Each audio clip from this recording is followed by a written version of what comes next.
Ada puluhan anak dilaporkan tewas dalam tragedi maut di Stadion Kanjuruhan, Malang pada 2 Oktober. Korban tewas paling muda dilaporkan berusia 3 atau 4 tahun. Dan menurut data versi Kemenkes yang dipaparkan Kepala Biro Komunikasi Kementerian Kesehatan Siti Nadia Tarmizi pada Senin pagi, ada sebanyak 306 orang mengalami luka-luka dengan 248 orang mengalami luka ringan hingga sedang dan 58 orang mengalami luka berat.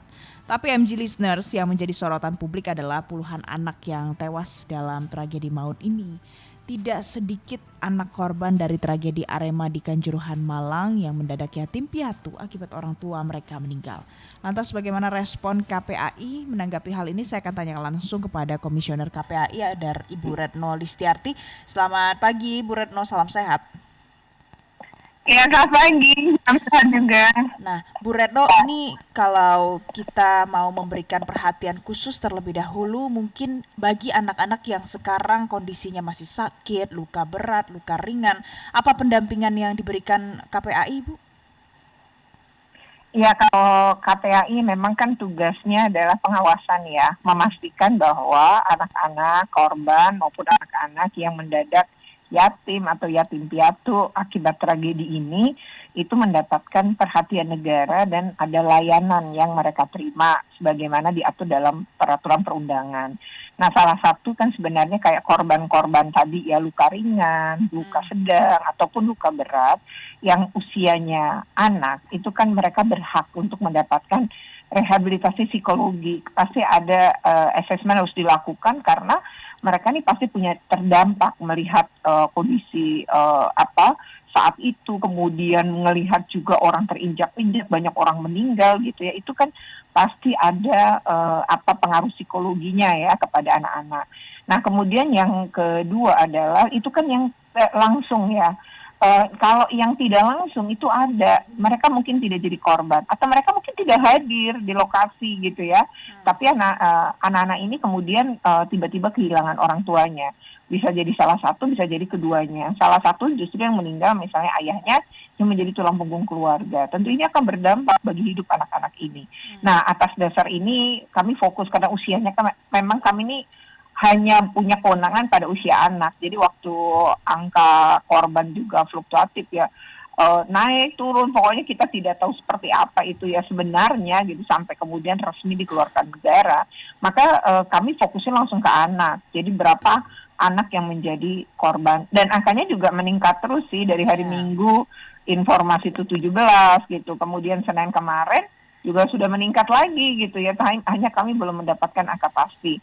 Nah, rencana saya akan ke Malang hari Kamis ini ya, untuk koordinasi diantaranya dengan Dinas Pendidikan untuk mengetahui anak-anak yang menjadi korban, karena siswa-siswi SMK ini banyak sekali yang menjadi korban. Jadi SMK 2, SMK 3, dan SMK 4 Malang. Baik. Nah, ini yang kita juga akan koordinasi ya, apakah mencocokkan data sekaligus sebenarnya juga banyak yang kita memang perlu tahu apakah ada teman-temannya yang saat itu juga bersama para korban dan melihat semua itu. Lalu yang kedua memang dengan Dinas Pendidikan yang kota ya, itu kan provinsi ya sama SMK. Tapi ada yang SD gitu ya, mungkin SMP yang juga menjadi korban, kita juga akan koordinasi termasuk kalaupun mereka tidak ikut dan memang selamat dalam insiden itu, tetapi orang tua mereka meninggal. Nah, ini yang kita perlu pastikan mereka misalnya mendapatkan hak seperti kartu Indonesia Pintar agar tetap bisa sekolah gitu. Itu sih yang menjadi fokus KPAI saat ini untuk koordinasi. Bu Retno, bagi yang orang tuanya meninggal, yang kemudian sekarang jadi yatim atau jadi yatim piatu, nah ini kan ada banyak pendampingan yang harus mereka dapatkan. Dan untuk mengawasi itu kan juga butuh mungkin ada perhatian khusus begitu yang diberikan, ada dari mana dana yang disiapkan. Nah, untuk detail seperti itu, apa yang akan dilakukan oleh KPAI, Bu? Yang pertama sih sebenarnya pengasuhannya dulu ya, itu yang langkah awal. Jadi anak-anak ini pasti kan punya keluarga, ayah ibunya punya keluarga ya terdekat. Jadi kalau dalam peraturan pemerintah terkait pengasuhan di PP 44 itu namanya 3 derajat ke atas atau ke samping. Apakah ada kakek, nenek, paman, bibi yang bisa mengasuh untuk saat ini. Jadi anak ini akan berada pada keluarga terdekatnya gitu ya, atau keluarga dari ayah atau bundanya yang bisa sementara ini melindungi dia dulu. Jadi dia lebih tenang pada kondisi sekarang.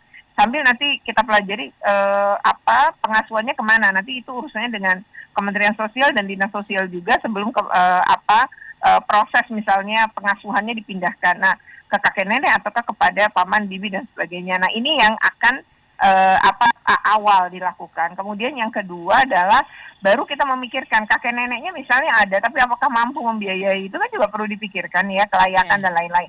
Nah, andaikan enggak, tapi bisa dapat bantuan misalnya dia bisa mendapatkan program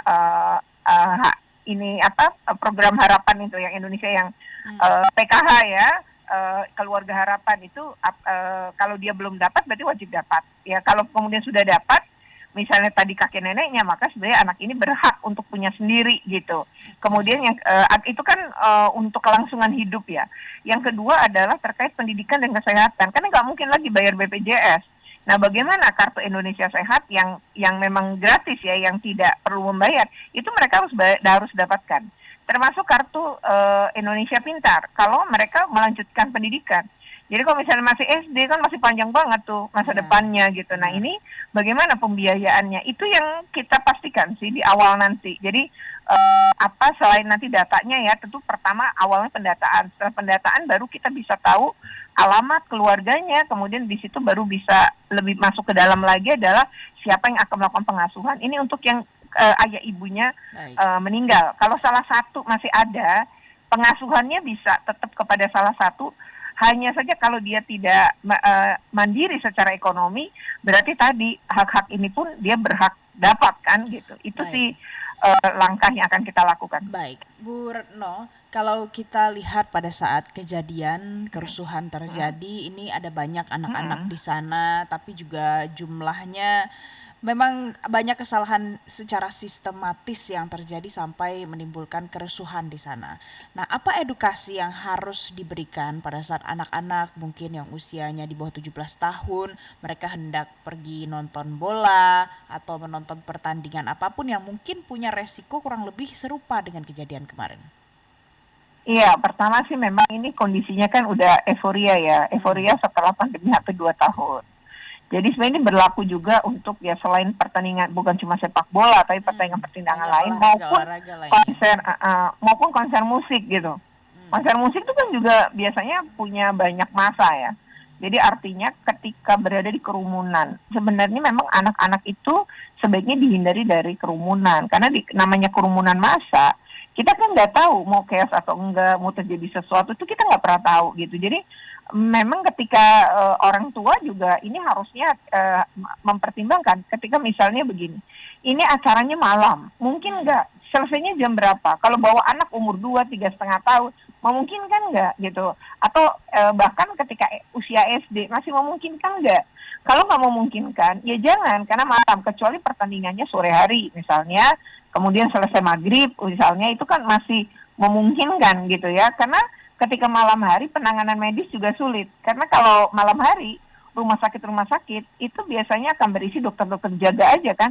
Ya. Nah, tapi kan berbeda kalau masih di maghrib misalnya di jam 18 itu dokter masih banyak. Jadi penanganan pun gitu ya dari sisi medis dan lain-lain kalau terjadi sesuatu itu memang malam lebih sulit, lebih sedikit jumlah tenaga medis gitu ya. Itu hal-hal yang mungkin patut juga menjadi pertimbangan para orang tua ketika mengizinkan anak-anaknya pergi atau bersama anak-anaknya pergi, ya pertimbangan itu kalau kita berada di kerumunan. Apalagi ini kan tribunnya penuh dan over kapasitas ya, kalau berdasarkan informasi yang beredar di media massa pun dikatakan demikian. Artinya ketika itu terjadi ya ini bagaimana cara orang tua mengantisipasi gitu. Memang harus dilihat lagi izin atau membawa anak itu harus punya pertimbangan ketika membawanya ke kerumunan. Yang kedua, ini kan sebenarnya juga tidak boleh sebenarnya menembakkan gas air mata gitu ya, apalagi ke arah tribun.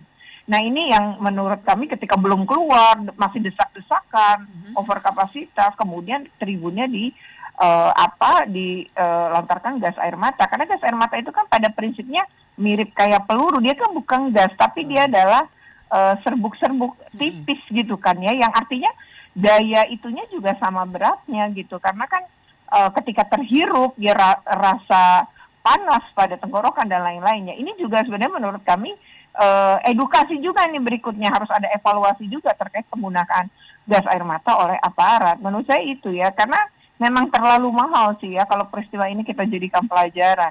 Nyawa terlalu banyak yang melayang sia-sia gitu, dan banyak anak-anak yang tak berdosa, bahkan orang dewasa yang nggak tahu apa-apa dan nggak bersalah dalam kasus ini pun kan menjadi korban. Benar. Baik, Bu Retno, kalau dari hasil ya, evaluasi yang sudah dilakukan sejauh ini, kemudian dibentuk juga tim investigasi yang masih harus bekerja mengusut terkait dengan kerusuhan ini, apa mungkin tuntutan atau permintaan yang ingin KPAI sampaikan untuk kerja dari tim investigasi ini? Ya, pertama sih sebenarnya kami mendorong untuk transparan ya, terbuka betul nih terkait dengan hal ini, agar publik juga mengetahui ya sebenar-benarnya. Yang kedua, menurut kami ya, kalau memang ada ya dari hasil investigasi ada yang keliru, maka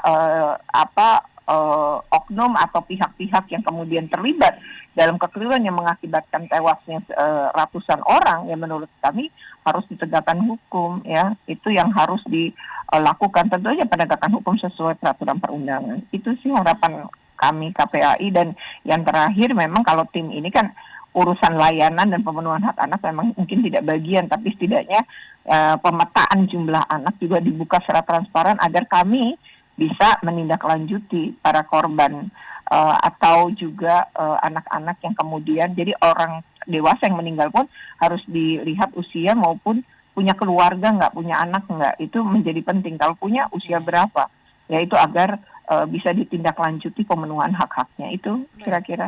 Bu Retno, negara mana yang bisa jadi referensi untuk Indonesia, bisa jadi contoh untuk kita belajar kalau ada sebuah event yang ramai, mengundang massa, itu pelayanan untuk anak-anaknya benar-benar diperhatikan dengan baik? Menurut saya beberapa negara Eropa ya, mungkin banyak negara Eropa melakukan itu gitu. Termasuk misalnya kayak kasus seperti ini kan yang kami tahu juga, beberapa negara Eropa itu langsung ini loh melakukan hening cipta gitu untuk para korban. Itu dari sisi yang pertama kali aja menurut saya penting banget terus melakukan itu sebagai bentuk dukungan pada keluarga korban yang ditinggal meninggal gitu ya. Kemudian juga penghormatan kepada para korban, itu seharusnya menghentikan cipta loh se-Indonesia gitu ya. Tentu pemerintah pusat yang menetapkan bahwa pada jam berapa kita semua menghentikan cipta selama 3 menit untuk para korban. Misalnya seperti itu kan sekaligus juga mengingatkan kita ya kelak gitu pada tragedi ini. Yang kedua ya memang lebih baik ya kalau jumlahnya sebegini banyaknya, memang harusnya ada penetapan hari berkabung nasional misalnya selama 1-3 hari gitu ya. Itu juga bentuk pemerintah sebenarnya memberikan empati dan simpati pada keluarga korban gitu. Itu ya salah satunya ya. Kalau penanganan dari sisi itu memang negara-negara Eropa tuh jauh lebih ini ya. Bahkan mereka kalau saya lihat memang nggak boleh sih penonton tuh masuk ke dalam lapangan. Ini kan peristiwanya terjadi seperti ini ya. Nah, ketika lompat ke lapangan itu sebenarnya sih kalau di Eropa juga ada banyak, tapi mereka tuh nggak pernah memukul, menendang ya. Itu tidak pernah. Mereka biasanya akan mengejar. Karena akan beberapa kasus kan kelihatannya si supporternya lari-lari, aparatnya mengejar, begitu dapat ya dikeluarkan gitu, tidak kemudian dipukuli gitu, atau kemudian disemprot gas air mata, kan tidak dilakukan. Saya rasa ya walaupun ini pembelajaran mahal, ini juga sebuah pembelajaran ya menurut saya untuk semua pihak. Saya pikir itu. Baik. Jadi ada banyak yang harus dievaluasi, dipelajari, dan kita juga bisa lihat referensi dari negara-negara lain ya Ibu ya, yang sudah menerapkan layanan yang lebih baik untuk anak-anak khususnya. Terima kasih Bu Retno Listiarti, Komisioner KPAI, sudah bergabung bersama kami pagi ini. Salam sehat Ibu. Salam sehat, selamat pagi. Pagi.